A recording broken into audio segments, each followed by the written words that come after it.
tejido se va a ir atrofiando, ¿verdad? Entonces, eso es lo que va sucediendo y que tenemos tres patologías a este nivel. Era justamente la necrosis venina, la necroesclerosis 1, la hipertensión maligna o necroesclerosis cerebral y la estenosis de la arteria venaria. Vamos ya a lo que son malformaciones, aquí igual hemos ido viendo. Dentro de esto hemos hablado que dentro de lo que son las malformaciones, que normalmente cuando empecemos a hablar desde vías urinarias hasta que podamos terminar, vamos a iniciar con malformaciones. Y dentro de esto, la consecuencia actual que se sabe dentro de los estudios es que se debe justamente a mutaciones genéticas. ¿Bien? Esas mutaciones ahora, en la actualidad, gracias al avance de la tecnología, como es la ultrasonografía, podemos justamente ver dentro del periodo embrionario, o sea, dentro del desarrollo, en los trimestres ya podemos ver si, por ejemplo, hay algún tipo de malformación común, los cuales, cuando no eran evaluados, los nacían justamente y morían inmediatamente. Es incompatible con la vida algún tipo de malformación. De eso tenemos marcadores y lo utilizamos en la actualidad. Entonces es un avance muy grande que se tiene.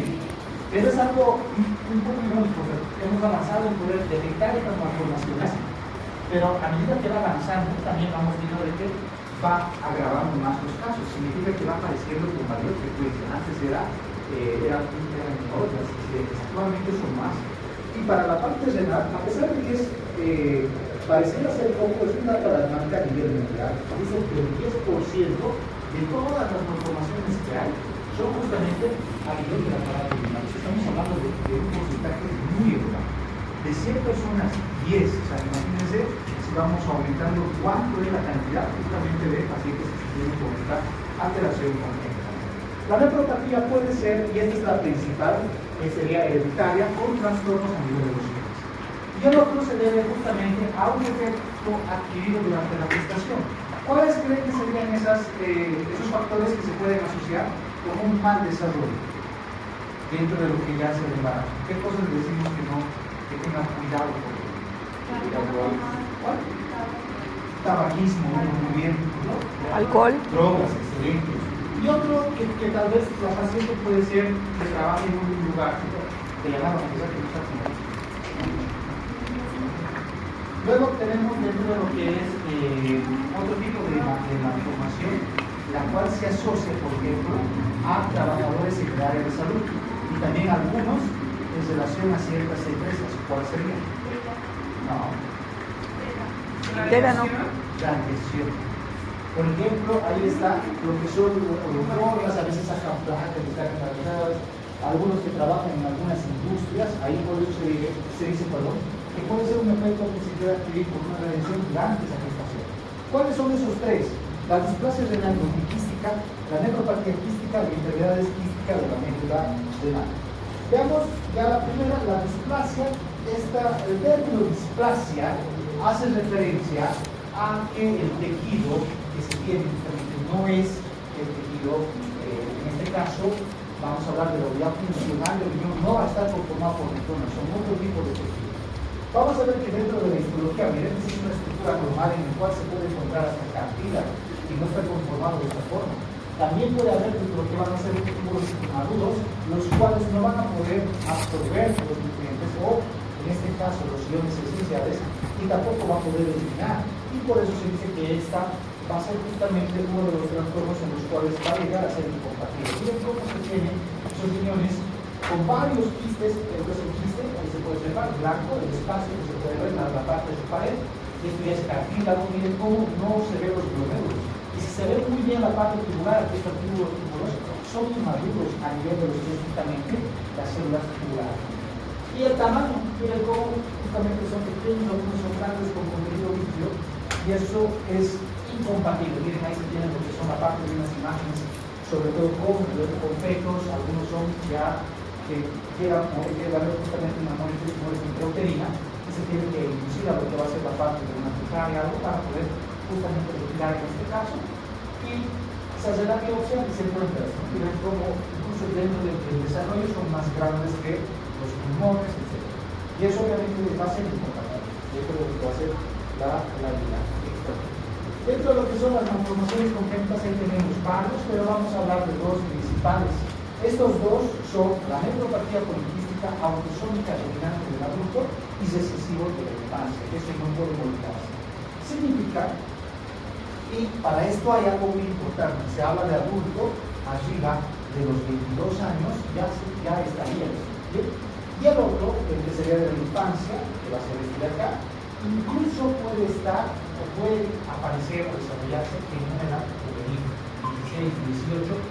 Ahora se utiliza un término de 22. De 22 para adelante, adulto. De 22 para abajo, juvenil, joven, y luego tenemos la carne. Veamos cada uno de lo que va a ser justamente su característica. Dentro de ambos, obviamente, va a haber múltiples quistes. ¿Bien? Eso es lo que tenemos que ver. Dentro de lo que va a ser la parte del trastorno hereditario, sabemos que uno es dominante y el otro es recesivo. ¿Qué más tenemos que ver? Que bueno, dentro de lo que va a ser la aplicación a nivel de kilo, en el del adulto pueden ser ambos, que puede ser justamente bilateral, para estar aplicados, y el peso del riñón en el adulto puede llegar a 4 kilogramos. Y estos quistes en el adulto se originan a partir de los túbulos del adulto. Ahí podemos observar, miren la forma de cómo el riñón totalmente, una forma de la cual no es simétrica, totalmente asimétrica, es morfo, que se llama, donde se puede observar todos los músculos cavitados, rectos, que llevan con contenido de. Miren cómo afecta, incluso va afectando ya estructuras vecinas, como por ejemplo en este caso los. Y de lo que sería la parte de la infancia, bueno, tienen variantes en relación a la presentación. ¿Qué significa? Que se puede dar durante un desarrollo neonatal, puede ser perinatal, puede ser en la infancia, puede ser lo que es la parte juvenil, de la lactancia, etc. Entonces, durante todo ese desarrollo se va justamente a dar lo que es la nefropatía poliquística. Dentro de lo que se habla en el aspecto externo, cuando se hace la parte del estudio, por ejemplo, por tomografía y ecografía, normalmente en el aspecto externo parece normal. Pero si nosotros solicitamos cortes anatómicos, pues la tomografía se debe disminuir, porque los cortes sí se puede observar la parte de lo que van a ser, sobre todo los quistes que van a estar en la parte interna. En lo que era del adulto va como creciendo, como se va deformando. Aquí le da un aspecto de que aumenta el tamaño, pero pareciera que estuviera normal. Se hacen los cortes, justamente en los cuales se puede observar. Ahí se ven, al corte del quiste se ven justamente pequeños quistes a nivel de lo que es la corteza, la médula, y en el de la infancia se le da un nombre característico que es riñón en esponja. Ese es el nombre que se le da al de la infancia. Ahí podemos observar, en este ya es de un joven, en el cual justamente miren, pareciera ser idéntico al del adulto, pero no está como el otro totalmente de todo. O sea, hay una comparación con esto, pero como los poros totalmente simétricos. En cambio, si venimos acá, todavía como que respetaba la forma de presentación, solamente había un crecimiento del tamaño, pero cuando se hace el corte ya se puede observar justamente los músculos artificiales. Ahora miren en lo que sería ya uno neonatal, miren cómo son más pequeñitos, e incluso le da ese aspecto a una fruta que nosotros la conocemos, a la mandarina. De la pera tiene justamente la misma apariencia de lo que son muy pequeños quistecitos, como justamente la parte de la mandarina. Ahí estaría entonces lo que es la malformación. Muy bien, eso sería malformaciones. Luego de malformaciones pasamos a lo que anteriormente se pensaba que era patología. Todo lo que era patología antes se asociaba a tumores. Ahora sabemos que patología habla de las enfermedades, no solamente de los tumores. Y dentro de lo que es la parte de los tumores, en sí, la patología está muy avanzada en relación a lo que es la parte del estudio histológico, sobre todo, para poder diferenciar las características, los estadios que se presentan. Eso ya lo vamos a ir viendo un poco. Dentro de lo que son los tumores, actualmente ya hay marcadores. Ese es otro avance que lastimosamente en nuestro medio no lo tenemos, pero lo están escuchando, lo cual no significa que no lo vayan a solicitar. Aquellos que quieran hacer una especialidad en el exterior, que sea fuera de Bolivia, hasta en Argentina ya hay marcadores, en los lugares hay los marcadores, pueden justamente solicitarlos. Y tienen que saber que para todas las enfermedades hay un marcador, ¿sí? En el cual nos ayuda en el sentido de que no podamos llegar a realizar la biopsia. Antes de realizar la biopsia, puedo solicitar el marcador, confirmaría mi diagnóstico, y si quiero ver la parte ya, si veo que la clínica va empeorando, va avanzando muy rápido, entonces tengo una alta sospecha de malignidad. Y y ahí tendría que ver si justamente voy a solicitar, tratar de sacar otra si haber un objetivo, el estadio, etcétera, y justamente todo eso, ¿no? Dentro de lo que van a ser los tumores benignos, el adenoma papilar renal, el angiolipoma y lo que es el oncocinoma. Solamente vamos a verlo de forma general, ya que menciona algo dentro de eso. Dice que los tumores renales, en relación a lo que va a ser la presentación que se pueda dar, o sea, en base a lo que se va a tener sobre todo a los principales, no están ni en el quinto lugar. Eso es lo que me refiero. En primer lugar va a estar, por ejemplo, la mujer. ¿Cuál es el primer lugar? Parece el primero. El segundo, mama. Tiene un orden. Luego entra, tercer lugar está entrando lo que es onda de cambio de vida. Cada cuarto lugar están los órganos, pero los renales no llegan todavía a ese lugar. Están sexto, séptimo, si no estoy mal. Hasta hay otros que los pulmones van a estar antes de lo que va a ser la parte riñón. Lo que sí tienen que entender es que la edad se asocia a que justamente pueda tener un factor de riesgo o puede ser un factor para que se pueda desarrollar un cáncer renal. ¿Qué cosas hacen que uno pueda creer? El ejemplo más utilizado, y a veces no lo creen, se basa en los tumores óseos. ¿Por qué de los tumores óseos? Hablamos, si sabemos que se debe a un trastorno genético, lo que desencadena un tumor puede ser, lo principal es el genético. Lo segundo que se ha observado es el traumatismo. Lesiones constantes, golpes, entonces luego hacen que se vaya a modificar la estructura celular. Y luego están las infecciones constantes, repetidas. A nivel de los riñones que tenemos, la parte inflamatoria, que constantemente va a ir igual haciendo modificaciones y puede llegar a desarrollar. Solamente que el porcentaje es mínimo. Dentro de lo que se va a dar, lo más frecuente que se observa es que sea más en varones que en mujeres, 2 a 1. Y aquí está lo que dice. Se desarrolla con mayor frecuencia entre la sexta a la séptima década de la vida.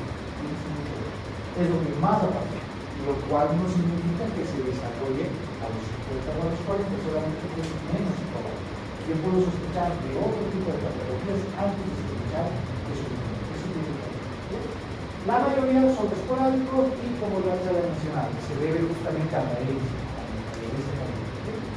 Y obviamente los factores, ¿cuáles son los factores que se asocian? El tabaco siempre va a estar en primer lugar. Dentro de esto, ustedes que están actualizados antes de mis tiempos íbamos a los 5, ¿bien? Ahora, ustedes tienen lo que es plataformas que les ayudan a conseguir diferentes películas.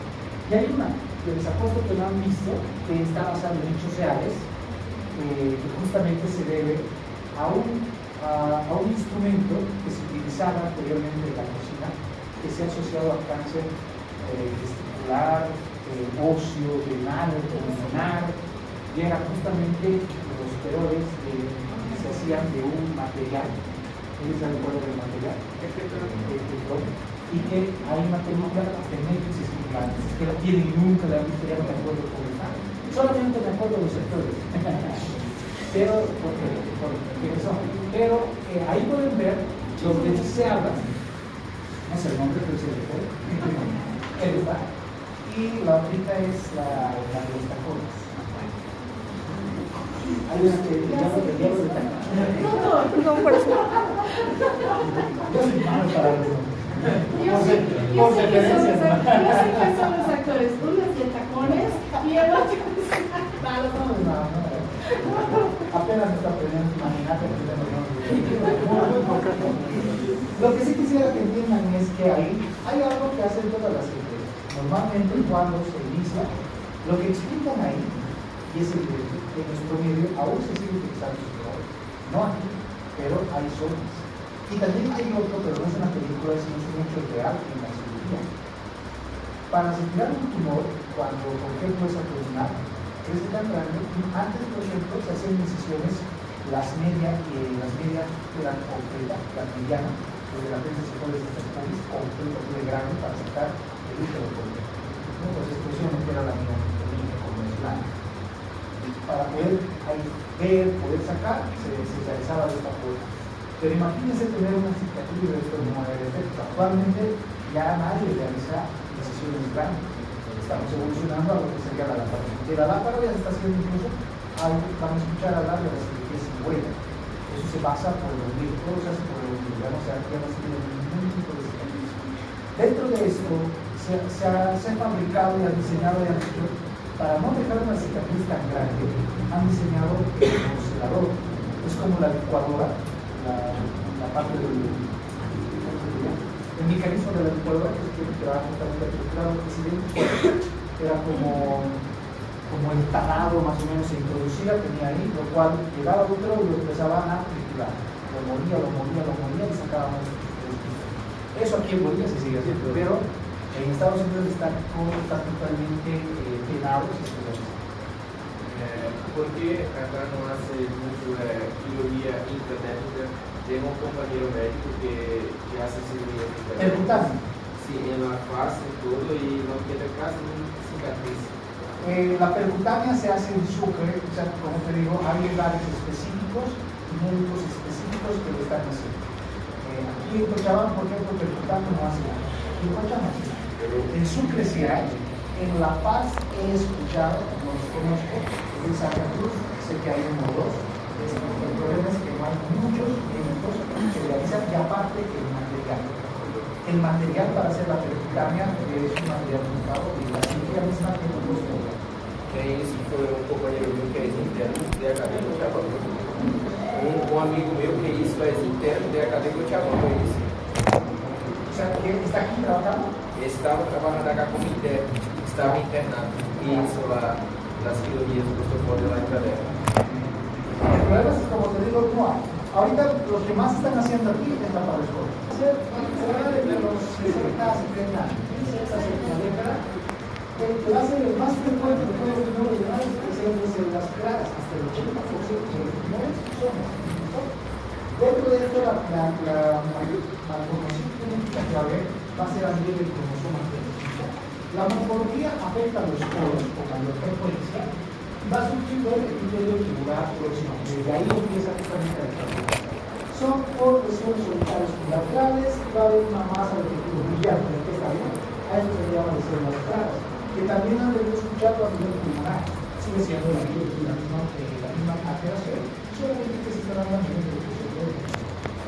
Como les dije, hay esta tabla, ya está lo que es si quieren buscarlo, está en la Organización Mundial de la Salud, la OMS, entran por el marcadores que hay una tabla donde van a encontrar de todas las estructuras. Lastimosamente aquí no sirve mucho, pero en otros países sí lo solicitan y es justamente lo que les puede ayudar. ¿Se acuerdan que lo que era la parte del caso clínico que hicimos en la práctica de ayer? Decía que tenía marcadores clínicos para hipertensión, para diabetes y para el cáncer. Y lo que tenía luego era que era cáncer de los y era maligno. ¿Y se da cuenta? La paciente no tenía hipertensión, pero tenía carga clínica para hipertensión. Tiene una insuficiencia que ustedes pueden saber qué patologías podrían presentar. O sea, que tiene alta carga, que en otras palabras podrían desarrollarlo en cualquier momento. Ese es un avance tan grande en el que el costo es muy elevado y no todo lo que realizan es el problema. Pero, imagínense cada uno tener una edad, tener una duda y poder justamente sacarse lo que es un historial genético y ver si pueden desarrollar algún tipo de enfermedad que puede ayudar a prevenir. Ese es el objetivo. Porque imagínense que tuviera como factor de riesgo el cáncer de mama, por ejemplo, la mujer. Entonces, ¿qué van a hacer? Van a tener más cuidado, van a tener algún tipo de uno, van a acudir inmediatamente y apenas hay un crecimiento que puede hacer desde un manejo quirúrgico a un poco menos. ¿Podrían hacer como la inmunología sacó? Por ejemplo, ya se sacó directamente. Eso, por ejemplo, de retirarse a ambos, ese es un tratamiento correcto. Siempre se indica extirpar ambas manos. ¿Por qué? Por los ganglios que comparten. Al cuerpo, cuando ustedes han estudiado la parte de anatomía, se divide justamente en dos. Le estudiamos el lado derecho, pero no hace referencia tanto al lado izquierdo como tenemos dos. Y en parte los vasos van comunicándose en uno solo. Cuando hay en el lado derecho, va a haber el lado izquierdo. O sea, en cualquier momento se va a desarrollar. Así que si tú vas a extirpar un lado, tienes que extirpar los dos. Lo recomendable es que si no se extirpa, hasta en 5 años vuelve a aparecer. Eso se ha demostrado y por eso lo mejor es quitar. Por eso tenemos que quitar. O sea, se hubiera quitado uno, pero hubiera pasado 1 año, 2 años y hubiera vuelto a necesitar para llegar a por eso la decisión de tomar es quitar los dos y realizarse lo que es una plástica. Y ese sería el mejor. Actualmente, acá los seguros de la Cuba no tienen la seguridad.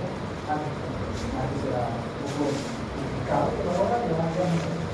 Obviamente hay que tenerlo más por eso, tampoco es difícil. En los tumores, esto se encuentra en todo lado. Yo lo encontraba en la tráquea cuando quería intubar. No podía intubar y me di cuenta que era esto. Me dio un microscopio y había justamente una bolita por debajo de esto. Interesante. Interesante. La pregunta es cómo llegó aquí. Ustedes no tienen idea. La pregunta es cómo llegó ahí. ¿Quién es el agente causal? El virus de papiloma. Ya.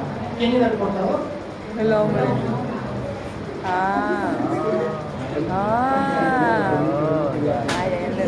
No hagas eso. ¿Cómo puede presentar una apertura en la tráquea? Fácil. Obvio.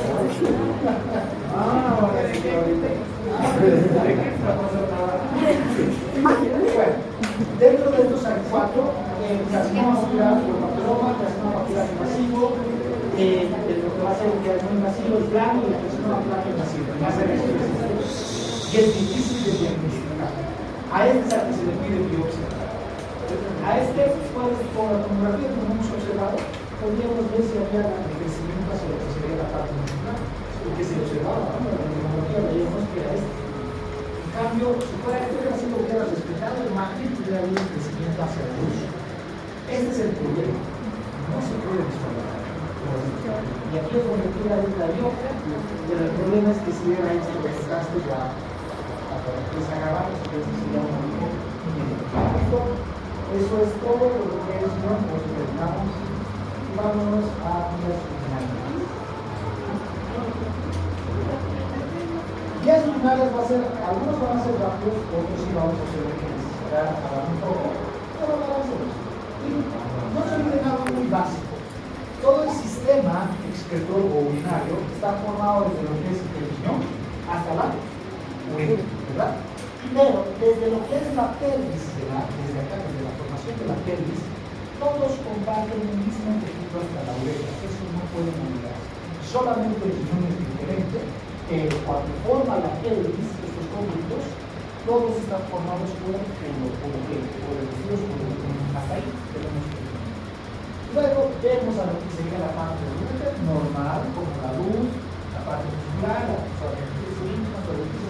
igual en una primera vuelta como si fuera lo que es justamente un vaso sanguíneo. Algo que comparten las estructuras vísceras huecas, que ahí está vaso sanguíneo, intestino, uretra, etc., hasta la vagina, hasta el útero, por excepción, bueno, no es excepción, porque igual el útero es que tienen una luz, tienen una musculatura de tipo liso, todos tienen esa misma conformación. Así que está formado, va desde lo que es pelvis de la violeta, hasta ahí está todo el mismo tejido que es el urotelio. Y este urotelio, este tejido, va a tener justamente dos tipos de alteraciones, por obstrucción o engrosamiento. ¿Listo? Vamos a ir en el. Ya les he dicho que a partir de ahora vamos a ver primero malformaciones. Las malformaciones de los dientes solamente se da en 2 al 3%. Pero miren, carece de algún significado clínico. Así que no es importante si lo detecta, no puede ser que no pase nada. Eso es lo que se refiere. Puede pasar desapercibido, como lo que vimos la radiografía con contraste. Vimos justamente que tenía 2, que sería un doble URT, o conocido como justamente el URT. Y hay otro que tiene 2, pero que se une en uno solo, como si fuera una Y. A ese se le dice como si fuera una piel. Este sí tiene un pequeñito problema, que el cálculo se enclavaría justamente en la unión. Ese sí. ¿Y en qué tipo, en qué sexo? En el sexo masculino. ¿Por qué? Porque tiene más factores. ¿A qué se puede ver? Desde la alimentación, la proteína, etcétera. Entonces, se puede llegar a formar. Cuando se forma, si era pequeñito, podía pasar, pero como se une acá, se inflama. Y ahí es donde se va a dar la parte de la solución. Es como un poco de riesgo más que se ha discutido. Vamos a lo que se ve. Ahí ya hemos visto esto, ahí está lo que serían los que pueden presentar, para hacer la imagen, cómo justamente puede llegar. Y puede ser que uno sí tenga por lo que la parte de instrumento y el otro sea cerrado. O sea, solamente tiene la comunicación, pero está cerrado. Y lo que pasa es que voltea, lo vuelve, viene acá y vuelve a salir. Puede tener justamente no hay algún problema más que pueda decir. Lo que sí pasaría es que si hubiera una malformación a este nivel, justamente entre el avión de la pelvis y el resto del avión. Ese se conoce como la obstrucción de la unión uretero-pélvica, conocido como UUP, las siglas, en el cual aquí ya tienen que recuperar la epidemiología. Aquí sí es importante porque con mayor frecuencia es en lactantes y niños varones. Cuando se desarrolla en la mujer es más en adultos y en la mujer es unilateral, en un solo niño. En el varón y sobre todo en los niños son ambos riñones. Hasta el 20% va a ser que si tienen un derecho o un izquierdo también va a tener el otro lado.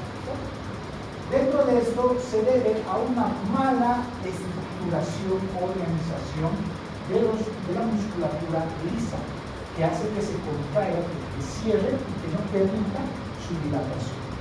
Esta es la imagen que sacan justamente para demostrar cómo el esfínter está cerrado y no permite su apertura. Ahora me lo entiendan, si la pelvis que hay, esta es la pelvis, se está cerrando, es como un globo. Cuando tú lo cierras el globo, ¿qué va a pasar? Se va a dilatar más, ¿verdad? Y se empieza a aumentar de tamaño, a dilatarse. Primero la pelvis se llena de líquido y luego pasa hacia la corteza, pasa hacia lo que son el riñón. Y eso como consecuencia o como complicación se llama hidronecrosis, porque el riñón se está llenando de líquido. Obviamente de líquido, pero se está llenando de esto porque se llama hidronecrosis. Esa es la complicación que hay. En el niño, y es ya desde la práctica, no lo pueden dejar ir si es que no, y como se da más que todo en los neonatos y lactantes, que es importante ver. A veces hay algo que el neonato pasa desapercibido, puede ir orinando, pero luego es más fuerte la presión y no está pasando, se sigue acumulando, no está pasando, y se empieza a llenar y el niño llora, y no sabe nada de la cosa. Por cierto, los signos de alarma que hay que dar a una madre es la deposición de líquidas, fiebre, que no orine y que convulsione. Esos son los signos de alarma. Y obviamente, aparte de la coloración amarillenta que puede presentar y que no quiera lactar, son signos de alarma que no presenta así. Cuando se va desde el científico no va a empezar a orinar o va a ser poquita líquida, lo tienes que traer porque el niño no puede esperar que tenga 2 o 3 deposiciones de líquido. Está deshidratando. La conformación de agua que recién nacido es más de 70%, así que se compromete muy rápido. Bueno, vámonos al otro. Eso es todo por lo que sería la malformación. Vámonos a lo que viene. Los biofiltros van a ser formaciones anticorpos extramoleculares, los cuales van a ser primero poco frecuentes, se localizan más en la mitad inferior, la cual ya se va a encontrar con unión a lo que es la vejiga. Es asintomática, uno, y hay algo muy importante acá, por lo cual tienen que entender algo, que el abdomen es una caja de Pandora, porque no sabemos cuál es el órgano que puede estar afectado. A veces, en muchas oportunidades, se han tenido errores en el diagnóstico, y eso es por su culpa de los estudiantes que nos hacen despertar, es una apendicitis. Les confiamos, entramos al quirófano y no era apendicitis. Entonces, ni modo, hay que hacer así. Le sacamos la ya nos llevaba la cosa y es otra verdad. Y eso pasa, antes era así, ahora ya no. Ahora el protocolo está justamente que se vaya a hacer una revisión, análisis, exámenes, todo, y luego pero antes no es que las pacientes también antes venían, sobre todo las mujeres, venían como que no aguantan el dolor y su apéndice está creciendo, se sigue en el útero. Eran embarazos, no eran apendicitis. De cariño yo le quería poner a uno que en la sintomatología quiero que entiendan por qué. Cuando hay toda la parte del abdomen tiene inervación vagal y parasimpática. Por eso se dice que el vago también tiene el nombre de neumogástrico.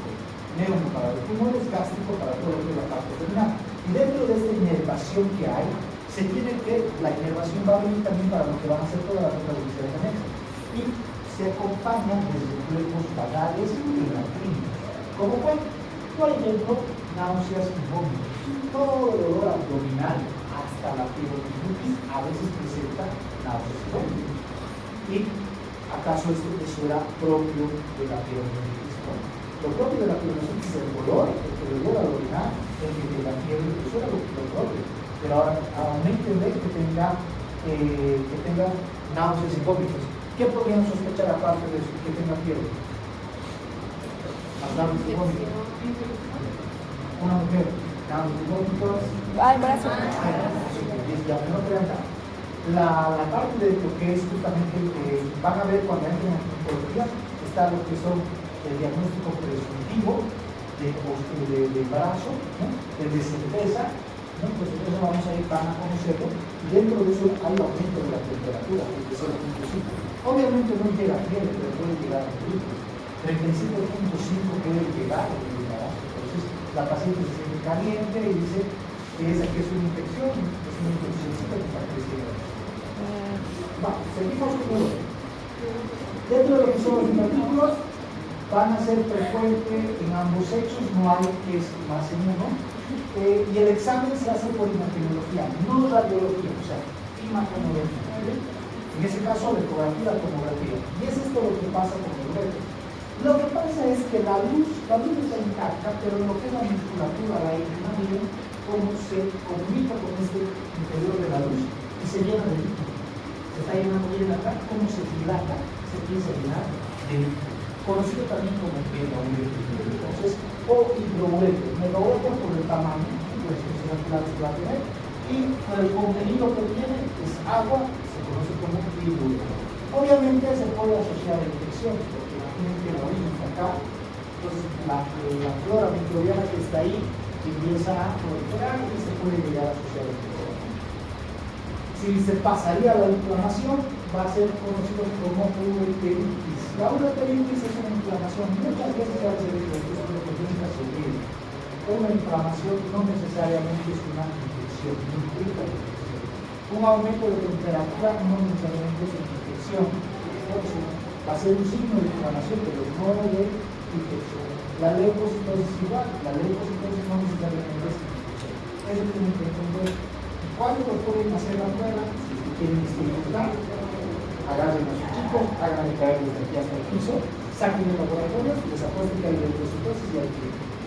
¿Por qué? Por el proceso inflamatorio del trauma. El mecanismo del trauma hace que justamente si el trauma es grande, va a hacer que se vaya a desarrollar esa parte de una respuesta inflamatoria. Y hay leucocitosis. Obviamente la leucocitosis que se desarrolla llegaría hasta 11, 12.000. Y el valor normal es hasta 3.000. Pero una infección es mayor. Arriba de 15 ya hay las sospechosos. Pero si está 12, 13, 14, para mí no es que sea más claro. Era lo mismo con el PCR. Si por ejemplo veo que hay signos asociados con los antecedentes para una infección, ya no necesito pedir ya se puede. Pero si veo que no está aumentado el volumen, no hay nada, tengo mis dudas de que sea inflamatorio, ahí se presenta. Entonces hay cuatro condiciones. En este caso dice, y en tienes casi consecuencias clínicas, casi pasan desapercibidas, pero lo que podemos ver es la división, la folicular y la quística. Dentro de lo que va a ser la folicular, lo que va a ver es que en esta inflamación va a haber una agregación depositaria, los cuales simplemente van a empezar a producir lesiones a nivel de lo que es la mucosa y los superficies. La quística se va a ir a lo que es la parte extrema, lo cual justamente puede ser de diámetros diferentes, van a recurrir a un endotelio, haciendo lo que es justamente este tipo de manipulación. Vamos a ver acá está, esta es lo que es la quística. Ahora, esto es como lo que han de escuchar del ovario poliquístico.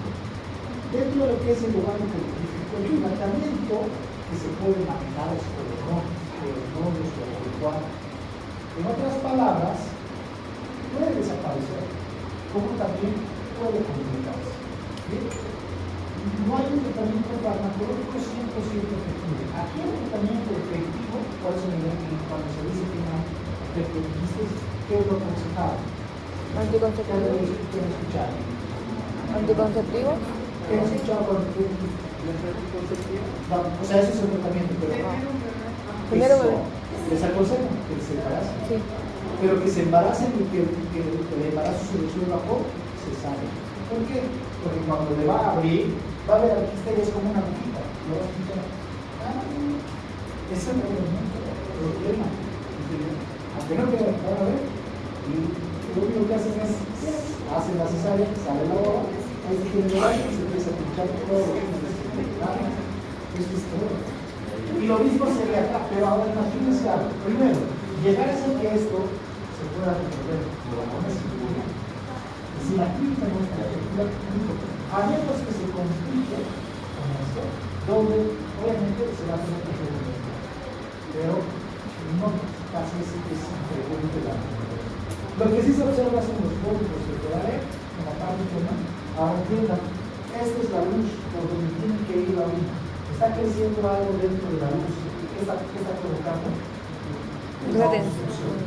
Se obstruye, ¿qué va a pasar? La orina no sale. Va a ser de la clínica que tiene. Edema. Antes del edema. Lo primero que va a tener. Anula. Primero tal vez olicuria, una orina disminuida. Luego ya no va a haber orina y luego y el tema ya va a ser el resultado de la obstrucción y su etapa final. Muy bien, dentro de lo que van a ser los tumores, el pólipo que ya hemos visto va a ser una formación por periodo cognitivo, laxo vascularizado, va a lesionar lo que es la parte del útero y puede estar presente más en niños, sobre todo en varones que tienen más afección a la vista. Luego los síntomas, cólico renal, hematuria, dolor intermitente, fisuria, lo que va a ser la poliuria. El diagnóstico es esto, el poder mirar las cistoscopia. Ese es el y el tratamiento es quirúrgico. Ahí está lo que es otro, al que me dice que es apéndice de mataron, pues es un ejemplo. Ahí está como podemos observar cómo se va a dilatar. Y este es un tumor de líquido mesenquimatoso. ¿Cómo se llama mesenquimatoso? Por la vascularización del tejido. Los malignos, bueno, dentro de esto van a ser carcinomas y lo mismo que los riñones, será en la sexta y la séptima mitad de la vida. Al ser un tumor que va a provocar obstrucción de la luz. Ahí está, totalmente descompone, provocando una obstrucción a nivel de la luz. Dentro de lo que son lesiones obstructivas de los uréteros, hay dos, las intrínsecas y las extrínsecas. ¿Bien? Dentro de lo que es la más fácil de dar todo. Cuando hablas de intrínseca, es lo propio del órgano. En este caso, ¿qué podría obstruir por dentro a lo que sería los uréteros? Los cálculos, por ejemplo, si un cálculo puede obstruir, o los tumores, los fólicos, por ejemplo, van a obstruir, estenosis, y también la parte de que puede hacer que haga que la articulación se cierre por la obstrucción de la unión metropolitana, igual puede ser. ¿Y cuál es la causa extrínseca? En las mujeres, el embarazo. Sobre todo en el tercer trimestre, lo que hace es que el útero está creciendo, comprime el útero, lo cual dificulta la parte de los. Incluso provoca trastornos de la misión ahí en las mujeres. ¿Qué tiene una mujer embarazada en el tercer trimestre? Tiene que la fluye. Va, orina, vuelve, pero no es infección, sino que es por presión, lo cual hace que va, cuando se sienta, lo comprime y orina. Se para, vuelve a caminar y tiene otra vez la sensación de que vive.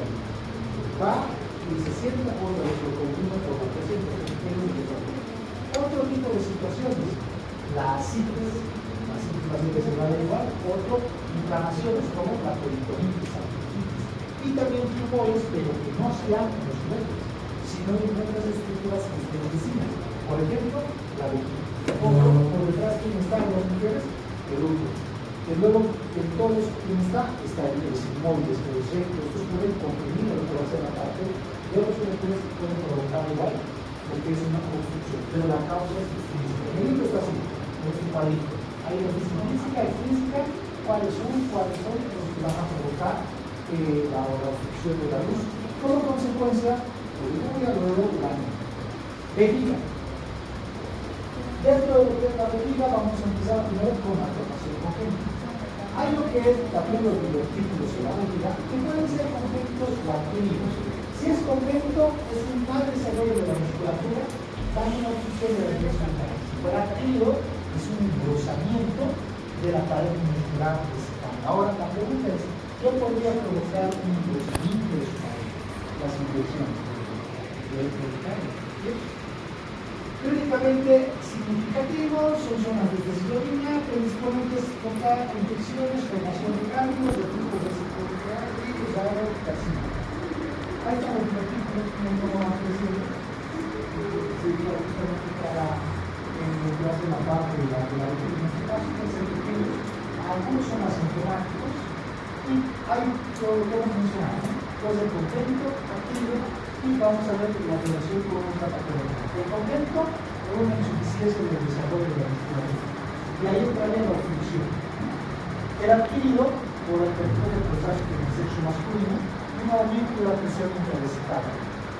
Eso provoca el engrosamiento. Y luego están los alterados con la elasticidad, la enfermedad de Edwin Barros. ¿Saben de esta personas?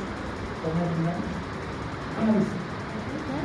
No, pero sí no tienen amigos con esto. No. Ay, les apuesto que aquí en la universidad de los dos o tres. Nunca han escuchado. No les gusta el break dance. ¿El qué? El break dance. No. Los que vayan como sobre el circuito y la sí. ¿No han visto que tienen una elasticidad de sus articulaciones? Eso no es normal, están enfermos. Es un efecto, es una reacción. Eso es una patología a nivel de lo que se crea, porque no es otra cosa. Claro. Vamos a ver. Luego están los asociados a malformaciones con cierre de la pared. Bien, van a escuchar esto en cirugía, sobre todo cuando no va a haber pared abdominal. Y luego hay otros donde también no se vayan a cerrar, como por ejemplo en la distrofia.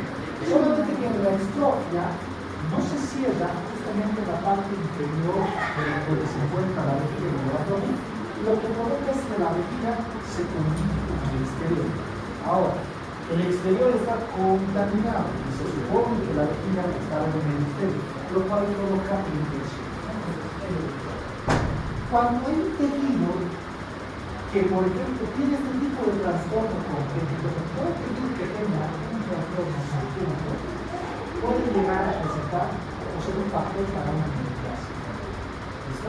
Eso de aquí para adelante yo tengo que entender. Si hay una malformación desde la infancia, ya es un predispositor para carcinoma.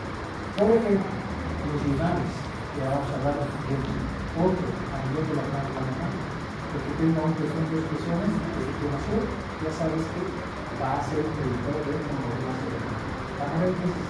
Y lo mismo, aquí tengo una malformación en la cual no se cerró y esto se abrió con una comunicación.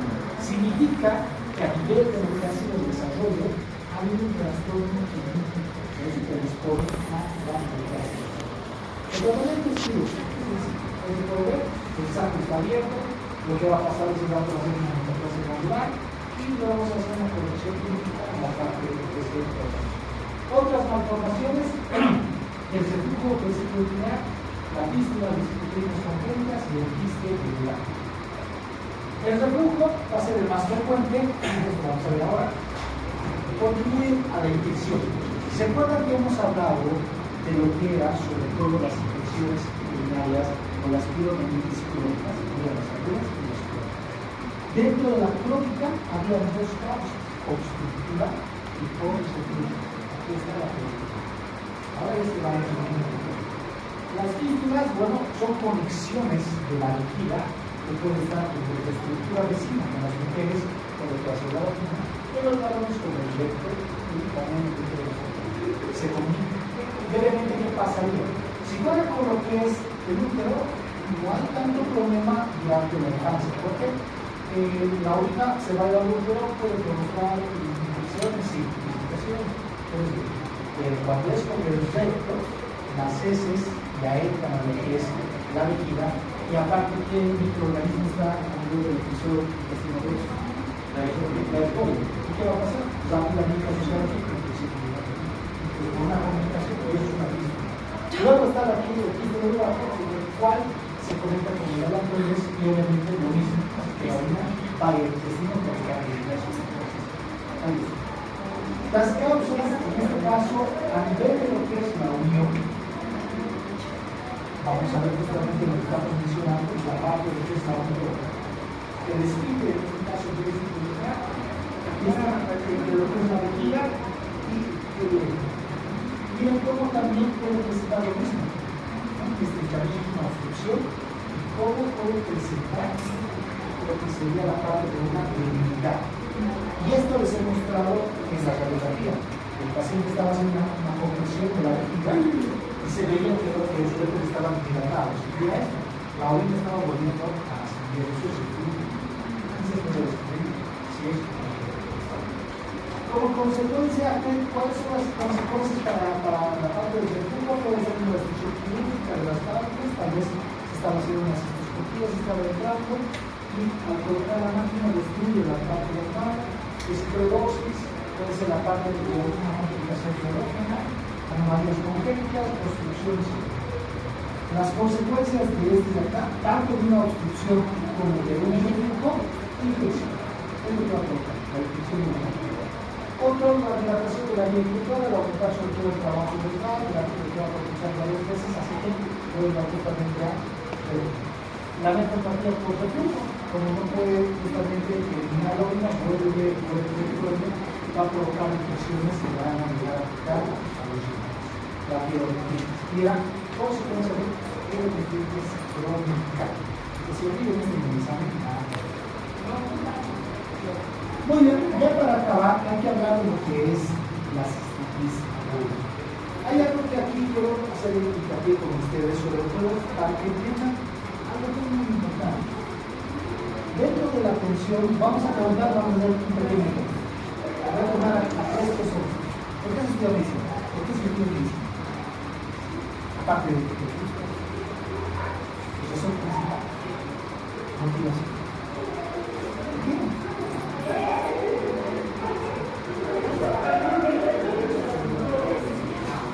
Por vocación.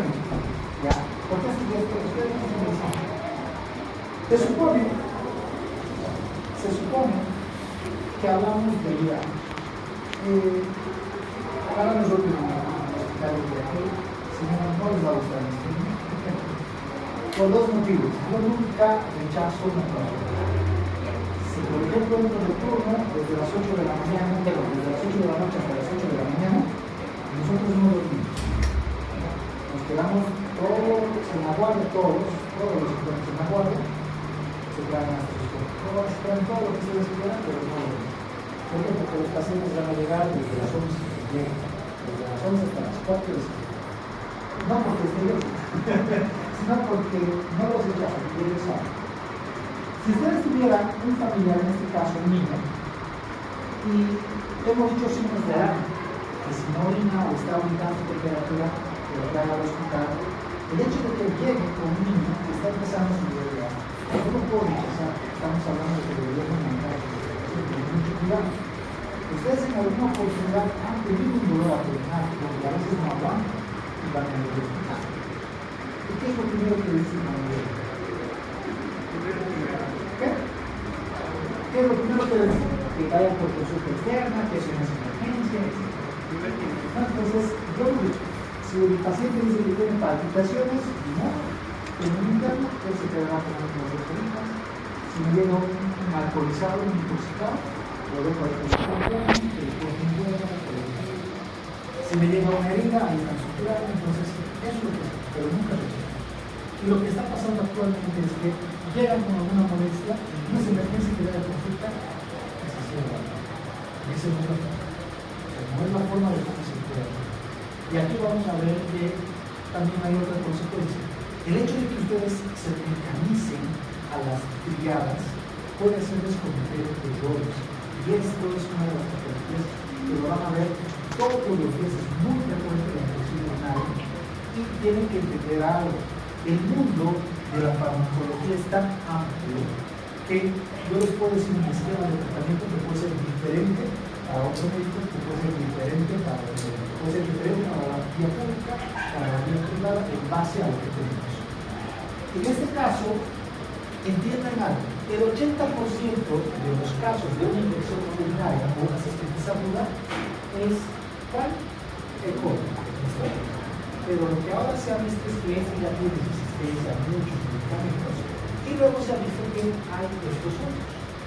Ahora yo les ayudo. Si tu paciente tiene prurito, tiene lo que es colaquiuria, tiene tisuria, ¿listo? Con más de 3 días de evolución, que no aguanta más, incluso le duele mucho, apenas está orinando le arde. ¿Cuál es tu diagnóstico? Cistitis, porque no hay fiebre, ¿verdad? La pregunta es, inicia la pregunta, sean conscientes, si no inician, ¿qué quieren hacer? Muy bien. En el esquema, lo primero que se debería realizar es un examen de orina más con antiviral. Eso debería ser. Porque, ¿qué tal si en el, más obviamente un hemograma ya podría pedir? Si en el examen de orina hay leucocitos, confirmamos más lo que es la parte de la que se llama infección urinaria. Pero le pido el hemograma. ¿Qué tal el hemograma? No está elevado, está en el primer margen. Pero de igual forma que seguir estudiando los neutrófilos y eosinófilos basófilos de los pacientes. Y esto pasa cuando se les dice que es normal, o sea que ven que está menos de 10.000, creen que está normal y le dejan ir al paciente. Tienen que revisar neutrófilos porque tiene un porcentaje, 70% de neutrófilos. ¿Qué tal su concentración de neutrófilos está más del 90? Significa que la infección está iniciando. Entonces pueden diagnosticar por eso. Pero ¿qué tal? No me sale nada y puede ser hasta virus. Eso es lo que quiero ver.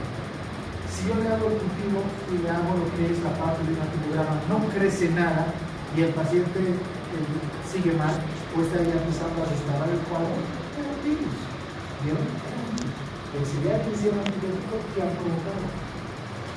Resistencia bacteriana. Ya han hecho una exposición y ya han hecho una diferencia. Y esto, ustedes, por ejemplo, ahora las chicas que están acá, las de los 2 años, y desde aquí ya tienen que dominar esto. Más que todo ustedes tienen que dominar. ¿A cuántos no les van a preguntar sus familiares que ya están en tercer año qué pueden tomar? Lo primero que les van a decir. Les van a visitar con la excusa de saber qué pueden tomar para los dolores que tienen. Y no cometan ese error de directamente, yo que tengo un infección urinaria, tómate una septicina que es lo que ahora dan, pero no, porque si van a iniciar directo sin saber cuál es, puede ser incluso que tu paciente pueda tener las defensas bajas y sea hasta una cama. ¿Se dan cuenta? O sea, hay varios agentes que te pueden ayudar. Y hay que ver esos factores que hemos mencionado. Entonces, si tu paciente tiene diabetes, tiene un factor alto de infección urinaria. Si tiene cálculo, tiene alto factor de riesgo para lo que es infección urinaria. Y aquí va otra cosa. Esto es lo que le están enseñando en la laboratorio, me parece excelente. Sobre todo en lo que es la parte del internado, ahí sí todos utilizan bolos, guantes, las chicas no utilizan sus uñas postizas, las gatas, eso ni se pintan ni nada. Porque ni para suturar les va a servir, no van a poder suturar. Y hay uno donde dice la instrumentación. Hay una patología en el sexo masculino muy común desde los 50 años para adelante. ¿Se llama? Muy bien, la próstata. La próstata, ¿qué significa? Que va a provocar una obstrucción. ¿Qué pasa? En la comunicación de lo que es las vías urinarias, la próstata se encuentra en lo que es justamente por dentro está la uretra. Y hay una porción, la uretra prostática. Y cuando hay lo que es la parte de una próstata, hay un momento de volumen que va a empezar a cerrarlo y a obstruir. El paciente no puede orinar.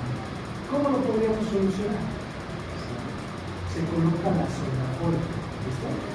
Este es un procedimiento invasivo, porque lo que estamos haciendo es colocar un instrumento que puede ingresar hacia la luz de la vejiga. Y esto todo paciente viene. Van a ver que cuando empiecen sus rotaciones, van a tener pacientes, sobre todo el segundo nivel, vienen desde el campo hacia el campo, porque no pueden estudiar. de 65 años. Y si ustedes no tienen ningún cuidado, aquí todavía no hay cáncer, pero en el hospital hay todavía microorganismos más agresivos que los que están aquí. Así que si ustedes no tienen todo ese cuidado y no utilizan los gorros, el cabello hace contacto con el instrumental, ya lo han contado. Así que se asocia a una infección. Por eso dice instrumentación. Entonces, ¿qué pasa? Que no puedan suceder. Entonces tienen que tener mucho cuidado porque ya las defensas de ese paciente ya están bajas. Imagínense eso más, muy complicado. Dentro de lo que serían otros factores, la actividad sexual, la actividad sexual, toda una parte de parejas, etc. El embarazo, la modificación del pH. La reproducción, hemos visto que puede justamente sobre todo en el sexo masculino, la práctica, así que se cierre, y aquí empieza a haber un crecimiento de la flora bacteriana, y luego el reflujo son consecuencias para lo que es la síntesis. La triada que ya los conocen, nunca lo van a olvidar, con la criolera, ahora lo tenemos en su eso es el delito más son justamente los que van a poder encontrar para su diagnóstico. ¿Qué le vas a pedir? Examen general de orina. En el examen de orina, ¿qué vas a encontrar? Así lo hago. Ahora, dentro de esta morfología que vamos a poder ver, tenemos que lo que pasa es que hay una diferencia, ¿sí? Hay una infección urinaria sin haber cistitis, pero hay una que se caracteriza por producir una inmunidad. Ese es por adenovirus. Si el paciente dice que está orinando de color rojo vivo, la triada que hemos visto no es necesariamente sospechar sino es una infección urinaria por adenovirus. Esto provoca la orina, en este caso la hematuria, que va a ser macroscópica. Ahora aquí ya estamos viendo que dentro de lo que es la parte de las manifestaciones en los trastornos urinarios, no solamente por los signos de cardiovasculares, sino que también por problemas a nivel de los uréteres, por obstrucción, por infecciones a nivel de la boca, también existe la adenovirus. Por eso tenemos que ahora diferenciar. La prueba diagnóstica, cultivo, examen general de en el tratamiento, yo iniciaría esquemas, los esquemas justamente. Ahora se habla, antes se hablaba de cubrir, de hacer un tratamiento de amplio espectro. Esa definición hay que tratar de darnos utilizar. ¿Por qué? Cuando uno quiere hacer un manejo de amplio espectro, está diciendo que quiere matar a gran positivos, gran negativos, a varios temas. El problema es que nos estás exponiendo a estos otros, les estás mostrando el medicamento y luego ya tienen memoria y para la siguiente ya no existencia. Lo ideal que se ha visto en la farmacología sobre todo es que el tratamiento sea de no sea de espectros reducidos. ¿Listo? Ese es el ideal. Y el inicial debería ser microbiológico. Pero yo veo que les dan encima, les dan